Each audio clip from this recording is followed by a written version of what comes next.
One thing I actually see a lot of people do really poorly in ult is actually ground movement. And there's a very specific thing where you can't really tell the difference if you just look at it.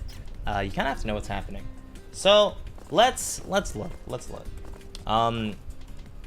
Let's see what this looks like. Let's dive into the intricacies of dash shielding, right?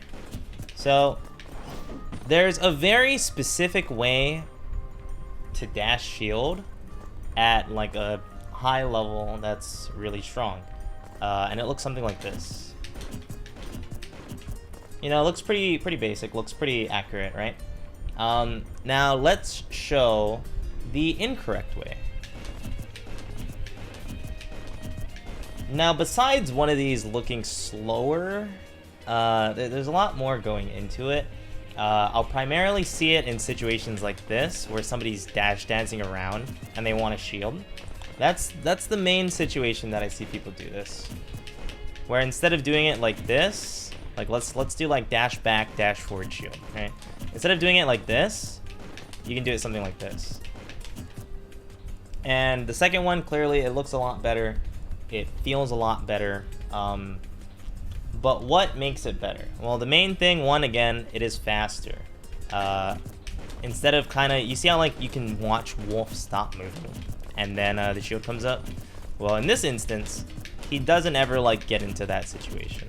He kind of just moves forward and he's even sliding a little bit with his shield. While in this one, his shield is a lot more stationary. So there's kind of a lot of stuff you can do with that. It just repositions your character really well. The shield comes up faster again, which is really important. But how is this happening? That's kind of the more important thing. When it comes to dash shielding in Smash, you want to continue holding forward. Instead of doing initial dash and letting go and then shielding, you want to continue holding forward and then shield. And if you continue holding forward, it makes it to where your shield comes up a lot faster, right? So one thing that people are worried about is if you do it a little too fast, you will roll. It's not really too difficult to get used to. You just wait a little bit after your dash and then you hit roll. You don't dash and like hit shield at the exact same time. It's like dash and then shield, not dash and shield. A lot of stuff that you can do with this. Again, it's really great to actually close the distance with shielding. You can even run away with shielding if you want to. But yeah, I just want people to dash shield a lot more efficiently in comparison to what they usually do. And I figure if you know this, sweet. That's actually really good for you. Like, good job. And if you don't know this, now you know.